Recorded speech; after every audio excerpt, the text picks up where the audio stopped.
یہ صرف ایک فساد کریٹ کیا گیا.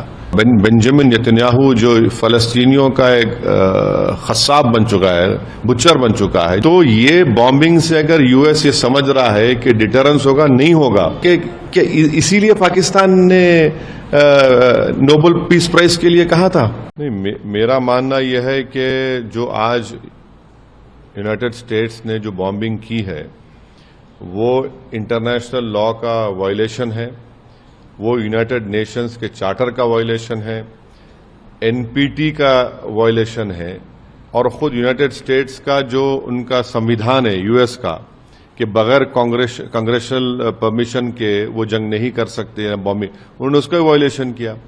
اور انہی کا انٹیلیجنس ڈپارٹمنٹ, یو ایس کا انٹیلیجنس ڈپارٹمنٹ نے کہا کہ ایران تو نیوکلیئر وار ہیڈ ویپنز کے قریب نہیں تھا.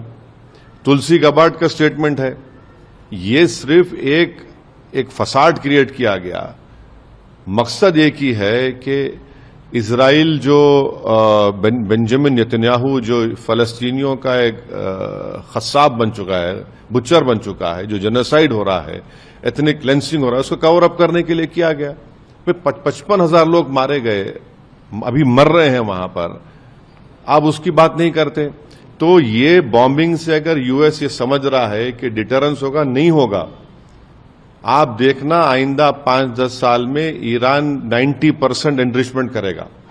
آپ اس بات کو دیکھ لینا کہ اس علاقے میں جتنے مسلم عرب کنٹریز ہیں وہ اب یہ طے کریں گے کہ بھئی ہمارا کو اگر ڈیٹرنس چاہیے اسرائیل سے تو ہم کو بھی اب وہی کرنا پڑے گا. وہ بھی کریں گے, نیوکلیئر بامز بنائیں گے, نیوکلیئر وارہیڈز بنائیں گے. اور یہ جو یو ایس نے کیا ہے, عراق میں آپ نے جھوٹ بولا تھا ویپنز آف ماس ڈسٹرکشن, کہاں ملا؟ کچھ نہیں ملا. آپ نے لیبیا میں غدافی کو ہٹایا, یہ کچھ الزام لگا کر کیمیکل ویپن, کیا ہوا؟ کچھ نہیں نکلا. تو آپ یہ جو انسٹیبلٹی کریٹ کر رہے ہیں, یہ انسٹیبلٹی آپ کو ہی مہنگی پڑے گی. اگر کل وہاں پر جنگ ہو جائے گی اس علاقے میں, جو اب پورے آثار نظر آتے ہیں, تو پھر پورا علاقہ ایک آگ کی جھونک میں ہوگا. اور وہاں پر 60 لاکھ سے زیادہ بھارت کے لوگ کام کرتے ہیں اس تمام کنٹریز میں. ہمارے انڈین کمپنیز کا انویسٹمنٹ ہے ان کنٹریز میں.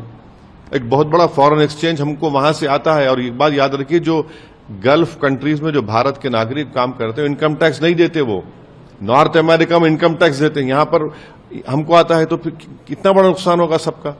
تو یہ بات ہم کو سمجھنے کی ضرورت ہے. اور آخری بات یہ ہے کہ اسی لیے پاکستان نے نوبل پیس پرائز کے لیے کہا تھا. اور اسی لیے کیا ان کا جو جنرل تھا جا کر ٹرمپ کے پاس بیٹھ کر کھانا کھایا تھا, تب ان کو یہ تو سب ایکسپوز ہو گئے یہاں سے لے کے وہاں تک.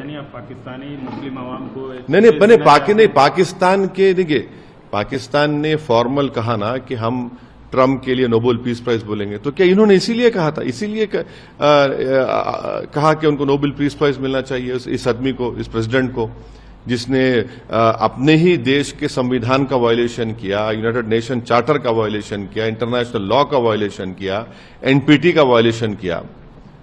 تو کیا اسی لیے پاکستان پریزیڈنٹ ٹرمپ کو نوبل پیس پرائز کے لیے ریکمینڈ کیا تھا کیا؟ سر, یو ایس کی بھومکا مڈل ایسٹ ریجن میں نہیں, یو ایس آنرس بروکر کبھی نہیں تھا. چاہے عراق ہو, چاہے لیبیا ہو, چاہے فلسطین ہو. اور یہ جو غزہ میں جنوسائیڈ ہو رہا ہے, جو ایتھنک کلینسنگ ہو رہی ہے ایک ریسسٹ اسٹیٹ کی طرف سے, اس پہ تو یو ایس بالکل خاموش بیٹھا ہوا ہے. ساری دنیا بول رہی ہے کہ پیلسٹینینز کا ایتھنک کلینسنگ ہو رہی ہے. مانے اگر وہ لوگ کھانا لینے جا رہے ہیں تو گولیاں چلا کر ان کو مار رہے ہیں.